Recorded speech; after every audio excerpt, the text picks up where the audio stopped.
स्वागत है दोस्तों आपका हमारे चैनल क्रीपी एंटरटेनमेंट्स में। और मैं हूं बेताल, आपके डर का साथी।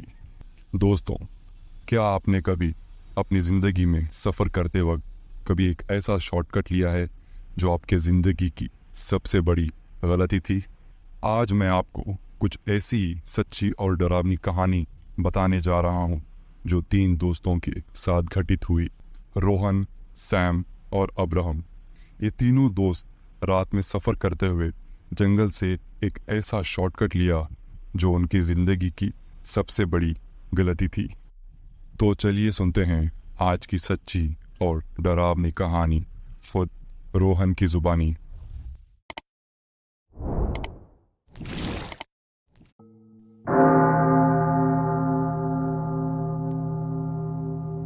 दोस्तों, मेरा नाम रोहन है।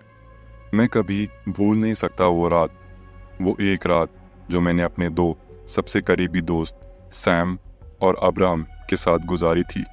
एक ऐसी रात जिसमें हर पल मौत का एक नया रूप देखने को मिला। शुरुआत से ही सब कुछ अजीब था, लेकिन हम सब इतने उत्साहित थे अपने सफ़र को लेकर कि कभी सोचा भी नहीं था कि ये एक सपना नहीं बल्कि खौफनाक हकीकत होगी। सैम, अब्राहम और मैं, हम तीनों शिमला में एक ही कॉलेज में पढ़ते थे। हमने सोचा था कि हम 3 मिलके एक ट्रिप पे चलेंगे। हमारी ये योजना कब से बन रही थी, लेकिन कॉलेज और काम के कारण कभी निकल नहीं पाए। सैम ने एक दिन कहा, राहुल, अब्राहम, मैंने ऋषिकेश के लिए ट्रिप प्लान कर लिया है। एक ऐसी ट्रिप जो हम कभी भूल नहीं पाएंगे भाई। और इस सफ़र को और रोमांचक बनाने के लिए हम रात में हमारे सफ़र की शुरुआत करेंगे। तुम दोनों में से इस बार ट्रिप के लिए कोई ना नहीं बोलेगा, समझ गए? सैम का उत्साह देख के मैं और अब्राहम ने भी हाँ कर दी। और वो वक्त आ गया जिस रात हम इस ट्रिप के लिए हमारा सफ़र शुरू करने वाले थे। रात का समय था और हमने शिमला से अपना सफ़र शुरू किया। मौसम सुहाना था, हम गाने गा रहे थे, हंसी मजाक चल रहा था और रास्ते की ठंडी हवा का मज़ा ले रहे थे।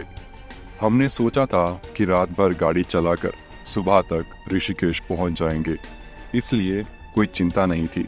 लेकिन जैसे जैसे रात गहरी होती गई वैसे वैसे अंधेरा बढ़ने लगा। मैं गाड़ी चला रहा था, अब्राहम मेरे बगल में बैठा था और सैम पीछे जीपीएस से रास्ता बता रहा था। जीपीएस देखते हुए सैम ने बोला, अरे, ये जीपीएस बता रहा है कि अगर हम ये छोटा सा रास्ता ले तो हम 2 घंटे जल्दी पहुंच सकते हैं। मैंने जीपीएस देखा और कहा, ये रास्ता तो जंगल से होते हुए जाता है। इतनी रात को ऐसे जंगल के रास्ते से जाना सही नहीं होगा।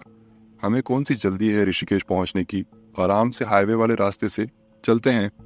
सैम ने कहा, यार चलना, मज़ा आएगा। इस सफ़र में रोमांच की कमी लग रही है, लेकिन इस रास्ते से जाएंगे तो वो कमी भी पूरी हो जाएगी भाई, सोच ले। अब्राहम ने भी सैम की बातों से सहमति होते हुए कहा, हाँ रोहन, जंगल के रास्ते से चलते हैं, मज़ा आएगा। चल चल, घुमा ले गाड़ी इसी शॉर्टकट से। मैं थोड़ा हिचकिचाया, लेकिन सैम और अब्राहम ने जोर दिया तो मैं भी मान गया। हमें अंदाज़ा भी नहीं था कि ये रोमांचक सफ़र हमारी ज़िंदगी का सबसे बड़ी खौफनाक हकीकत बन जाएगी। जंगल के रास्ते में घुसते ही एक अजीब सी हवा थी, जैसे हवा में कुछ असामान्य हो। पहले तो सब ठीक लग रहा था। जैसे जैसे हम उस जंगल के रास्ते पर आगे बढ़ रहे थे वैसे वैसे जंगल और घना हो रहा था। दूर दूर तक कोई नज़र नहीं आ रहा था और ना ही कोई रोशनी का नामो निशान था। एक अनजान सी घबराहट हमारे अंदर बढ़ने लगी। कार की हेडलाइट्स सिर्फ थोड़े आगे का रास्ता दिखा रही थी, लेकिन ऐसा लग रहा था जैसे अंधेरा हमें अपने अंदर घसीट रहा हो। हम तीनों के अंदर डर साफ साफ दिख रहा था, लेकिन कोई भी अपना डर को जता नहीं रहा था। हमने लगभग उस जंगल का आधा सफ़र तय कर लिया था और अभी हम उस जंगल के बीचों बीच थे। और तभी अचानक से कार से कुछ आवाज़ आने लगी और झटका खाते हुए हमारी कार बंद हो गई। इंजन ने एक अजीब सी आवाज़ की और सब कुछ एकदम से चुप हो गया। मैं बार बार कार को स्टार्ट करने की कोशिश करने लगा, लेकिन कार स्टार्ट नहीं हो रही थी। वहाँ की हवाएं और तेज़ हो गई। अब्राहम ने कार से उतरकर देखना शुरू किया। सोचा शायद कोई मैकेनिकल समस्या होगी। उसने कार का बॉनेट खोला, लेकिन उसके चेहरे पर जो उलझन थी उससे साफ था कि उसे भी कुछ समझ नहीं आया। सैम अपना मोबाइल निकालकर सिग्नल चेक कर रहा था और गुस्से से बोला, राहुल, अब्राहम, यहाँ बिल्कुल भी नेटवर्क नहीं है। हम तो डेड जोन में हैं यार। सैम इतना कह ही रहा था, तभी एक अजीब सी आवाज़ सुनाई दी। यह आवाज़ किसी जानवर या परिंदे की नहीं थी, कुछ और थी। ऐसा लग रहा था जैसे जंगल के अंदर में कुछ हमें देख रहा हो। हवा में एक अजीब सा खौफ था जो हर पल और बढ़ रहा था। मैं गाड़ी के अंदर से कुछ दूर जंगल के अंधेरे में एक परछाई देखी। वो कुछ अलग था, आदमी जैसा, लेकिन बिल्कुल आदमी नहीं था। उसके हाथ बहुत लंबे और पतले थे, उंगलियां जैसे पंजे हो, और उसका चेहरा बहुत डरावना था। दो लाल खौफनाक आंखें जिसमें सिर्फ अंधेरा था, और एक अजीब सी टेढ़ी मुस्कान जो इंसानों की मुस्कान से बिल्कुल अलग थी। मैंने सैम की तरफ देखा। उसका चेहरा एक पल में सफ़ेद पड़ गया था। उसने घबराते हुए कहा, ये क्या है? वो छाया धीरे धीरे हमारे करीब आने लगी। अब्राहम, जो कार को ठीक कर रहा था, दौड़कर कार के अंदर बैठ गया। मैंने सैम को आवाज़ लगाई, सैम, क्या कर रहा है? कार के अंदर आ। सैम जैसे वही जम गया था, और मेरी आवाज़ सुन के वो मानो जैसे होश में आया हो और दौड़ते हुए कार के अंदर आ गया। अब्राहम ने डरते हुए कहा, रोहन, जल्दी से कार स्टार्ट कर। मैं बार बार कोशिश कर रहा था, लेकिन कार स्टार्ट होने का नाम नहीं ले रही थी। हमारी सांसें तेज़ हो गई थी। मैंने कहा, ये कुछ गलत है, ये कहीं से भी मुझे इंसान नहीं लग रहा। और फिर अचानक से वो चीज़ हमारे थोड़े और सामने आ गई। अब वो साफ साफ दिख रही थी। उसका पूरा शरीर अजीब था, पतले टेढ़े मेढ़े हाथ जैसे बस हड्डी और चमड़ी बची हो। उसके दांत बड़े थे, लेकिन बिल्कुल टेढ़े, जैसे किसी जानवर के हो। आंखें इतनी लाल थी कि अंधेरे में भी साफ साफ दिख रही थी। उसकी लंबाई लगभग 7 फुट की थी। मैं सोच नहीं पा रहा था कि ये क्या है, पर एक बात पक्की थी, ये इंसान नहीं था। शायद ये पुरानी कहानियों का कोई राक्षस था। सैम अपने होश खो चुका था। उसने चिल्लाकर कहा, ओए चल, यहाँ से भाग जा। उसकी वो एक हरकत उस रात की सबसे बड़ी गलती थी, या शायद आखिरी। सैम ने जैसे ही चिल्लाकर कहा तो सब कुछ और भी अजीब हो गया। उसके बाद जो हुआ वो एक खौफनाक मंजर था।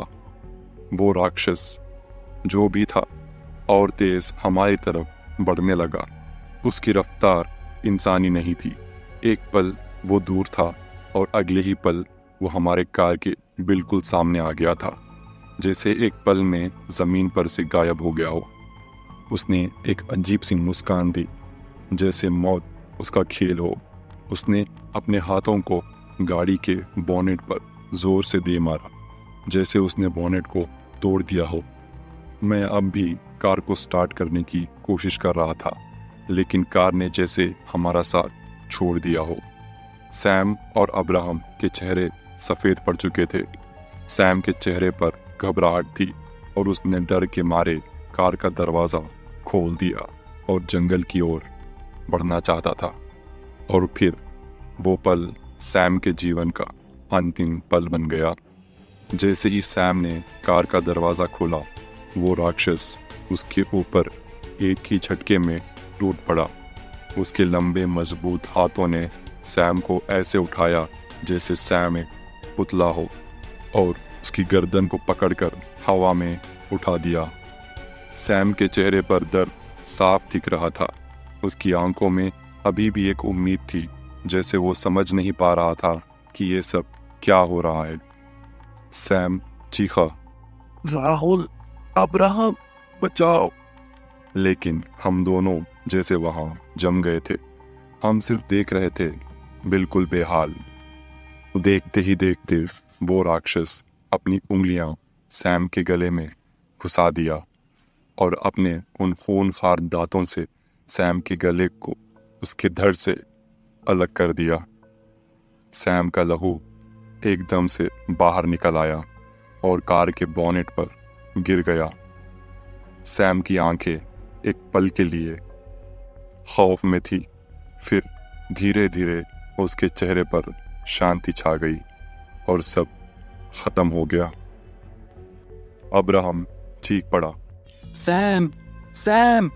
लेकिन सैम का बिना सर का शरीर अब उस राक्षस के हाथों में लटक रहा था।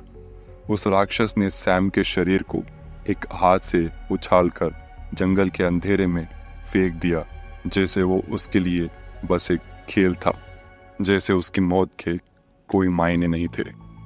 अब हम सिर्फ दो बचे थे, मैं और अब्राहम। अब्राहम का चेहरा बिल्कुल सफ़ेद पड़ गया था, उसके होंठ काँप रहे थे। अब्राहम ने काँपते हुए कहा, रोहन, हम यहाँ से कैसे निकलेंगे? मेरे पास बोलने के लिए कोई लफ्ज़ नहीं थे।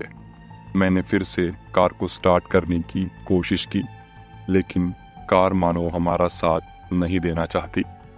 एक बात हमें समझ आ गई थी, अगर हम यहीं रुक गए तो अगले शिकार हम होंगे।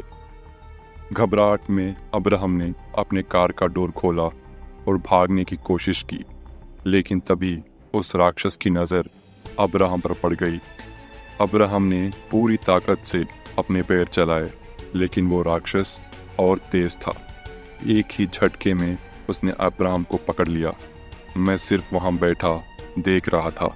मेरी हिम्मत बिल्कुल टूट चुकी थी। अब्राहम अब नीचे जमीन में पड़ा था और वो राक्षस बिल्कुल उसके ऊपर। मैं अब्राहम की तरफ देखा। मुझे उसकी आंखों में कोई उम्मीद नजर नहीं आ रही थी और देखते ही देखते उस राक्षस ने अपने नोकीले नाखून अब्राहम के सीने में गड़ा दिए।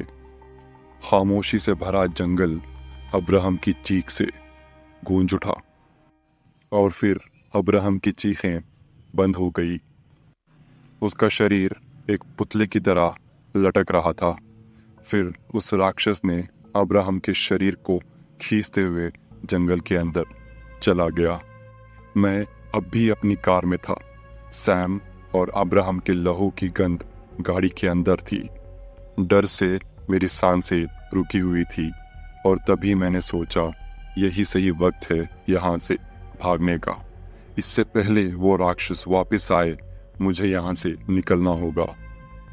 मैंने एक आखिरी बार भगवान का नाम लेकर कार स्टार्ट करने की 2 से 3 बार कोशिश की और तभी अचानक से किसी तरह से कार के इंजन से आवाज़ निकली और कार स्टार्ट हो गई। जाने कैसे, लेकिन ये एक मौका था। मैंने बिना एक पल गवाए कार को पूरी तेजी से चलाने लगा। रात के अंधेरे में पेड़ और पेड़ के साए जल्दी जल्दी से मेरे आसपास से गुजरने लगे, जैसे वो भी मुझे देख रहे हो। गाड़ी के अंदर अभी भी सैम का खून टपक रहा था, लेकिन मैं कुछ नहीं सोच रहा था। सिर्फ एक ही सोच थी, यहाँ से जितना जल्दी हो सके निकल जाओ। रात के अंधेरे से सुबह का उजाला आया। मैं एक शहर के करीब पहुंच गया। एक ट्रक के ड्राइवर के पास गाड़ी रोक दी। उसके पास जाकर चीखने लगा, मदद करो, मेरे दोस्तों को मार दिया। लोग मुझे देख रहे थे। एक आदमी ने मुझे पानी दिया, लेकिन तब मुझे पता चल गया था कि कोई समझ नहीं पाएगा कि मैंने क्या देखा है। सैम और अब्राहम अब नहीं थे। मेरी हालत देख वहाँ पर एक बुजुर्ग बैठा था। उसने मेरे सर पे हाथ रखते हुए कहा, बेटा, क्या हुआ? तुम्हारी ऐसे हालत कैसे हो गई? मैंने हिम्मत करके उस बुजुर्ग को सारी आप बीती बता दी। मेरी सारी बात को सुन के उस बुजुर्ग ने कहा, बेटा, वो रास्ता श्रापित है। उस रास्ते से कोई नहीं जाता, ना दिन में ना रात में। कहते हैं वहाँ पर एक शैतान का साया है जो हमेशा के लिए रहेगा। जो भी वहाँ जाता है वो वापस कभी लौट कर नहीं आता। इतना सब कुछ सुनकर मैं टूट टूट कर रोने लगा। और ये कहानी यहीं ख़त्म नहीं होती। जंगल के अंधेरे में वो राक्षस अब भी छुपा है, शायद किसी और का इंतज़ार करते हुए। जो भी ये कहानी सुन रहा है, समझ लेना जंगल का अंधेरा तुम्हारा भी इंतज़ार कर रहा है।